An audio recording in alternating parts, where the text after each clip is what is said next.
Добрий день, чистовані русини! Починаємо передачу «Недосказаної».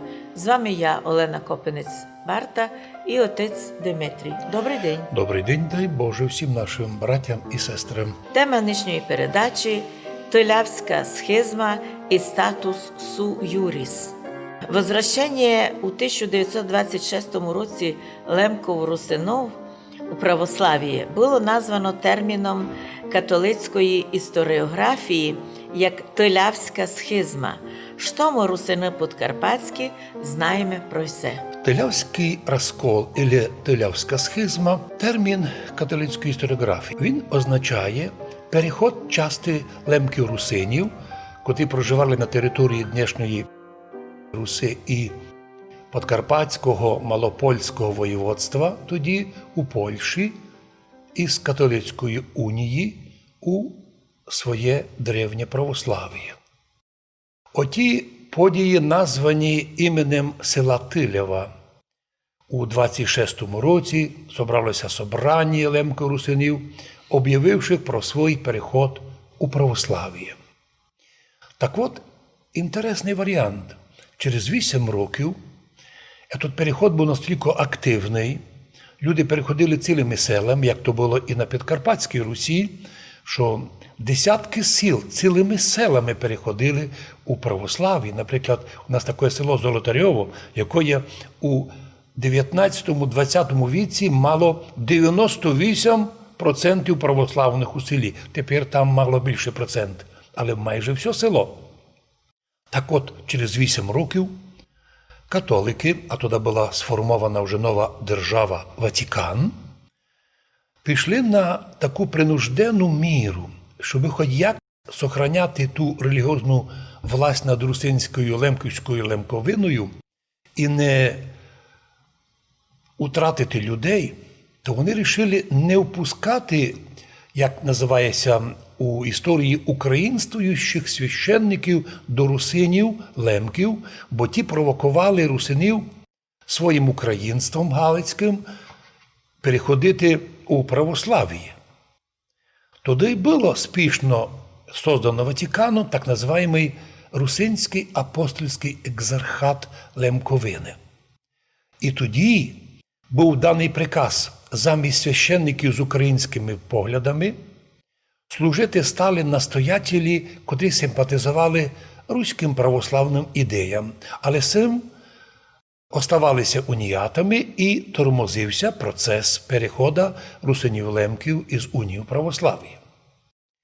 Почалося так то 16 ноября 26 года, і ота Тилявська схизма, названня є такое несолідне, бо ведь і могли ж православні люди назвати 1646 рік введення унії, назвати Ужгородська схизма уніяцька.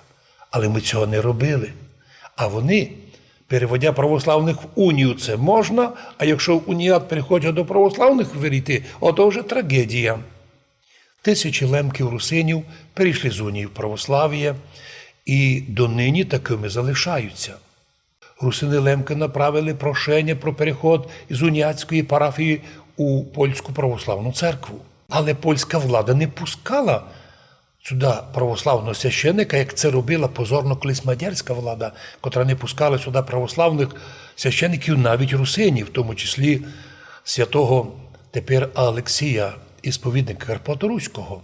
З цього моменту по всій Лемковині почався масовий перехід. Польська церква підтримала їх інформаційно і прийняла їх в своє общення. У 2016 році в Тиляві по ініціативі єпископа Паїсія, православного єпископа, відбулося торжество по случаю 90-ліття возвращення лемків у православну віру. Настільки було їм багато перепон, настільки було пов'язано формальними записками, заявами, і тим треба було заявляти властям, що коли це питання коснулося русинів Підкарпатської Русі уже в 19-20 році, православна громадськість зібралася в'єдно, зустрілися із президентом Масариком, із властями Чехословакії і нараз поклали условия.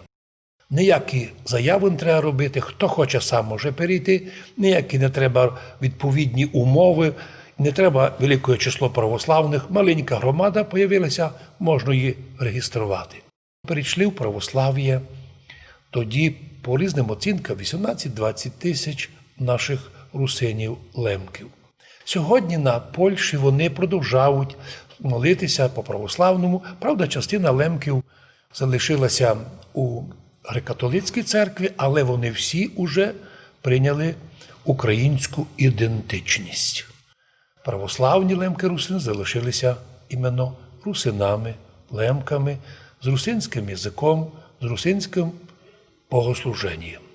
От вам і приклад, чому і ми на Підкарпатській Русі колись, коли наші предки перейшли в православ'я, то ми не знайшли щось чужое. І не на танках руські нам принесли віру православну, а Кирил і Мефодій 1150 років назад.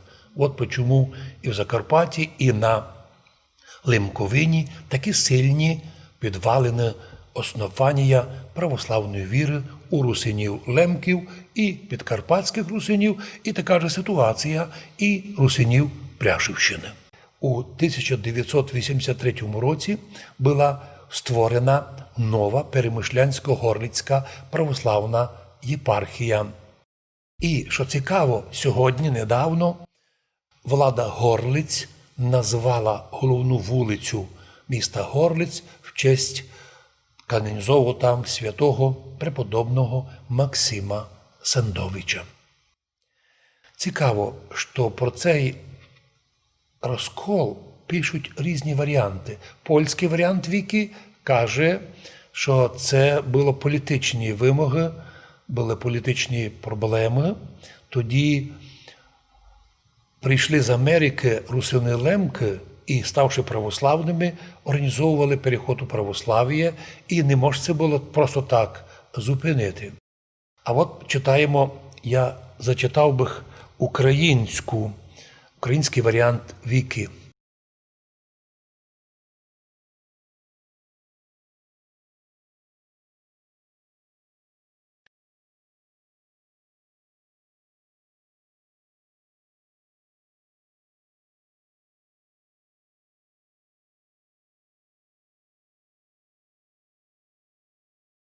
Причина була вказана, що не стільки православ'я хотіли наші лемки-русини, як дуже уніатські священники великі брали побори з них.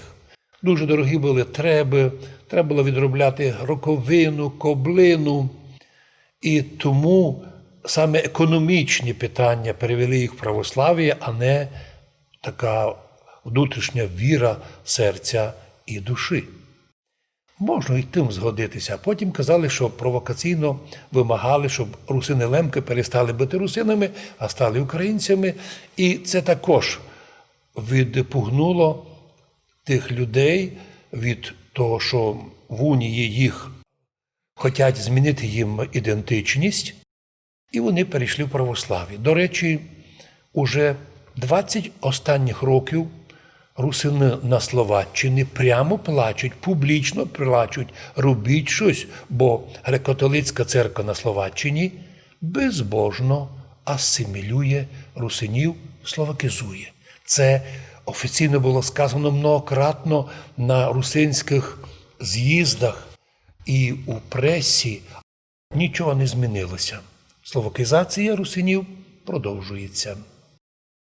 Я думаю, що більш тверді осталися лемки-русини Польщі. І незрівнянно сильнішими ми виявилися, попавши сперва в радянську Україну, тепер незалежну Україну, і хоч офіційно русинів не визнають і автоматично вписують у ворогів України, у розличних агентів, у сепаратистів, це хвороба сьогоднішнього часу.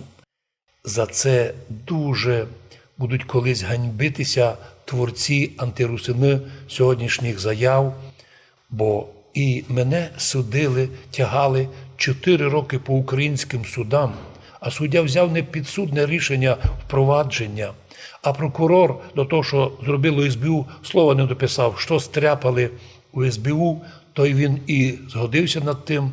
За 4 роки не доказали нічого. Не могли мене судити за русинство, але одноразово судили за нібито заклики міняти границі.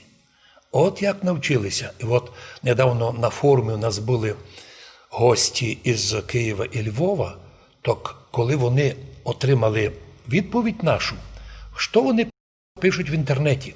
Що то, що ми кажемо правду про історію Закарпаття, про православ'я в Закарпатті, це антиукраїнська риторика.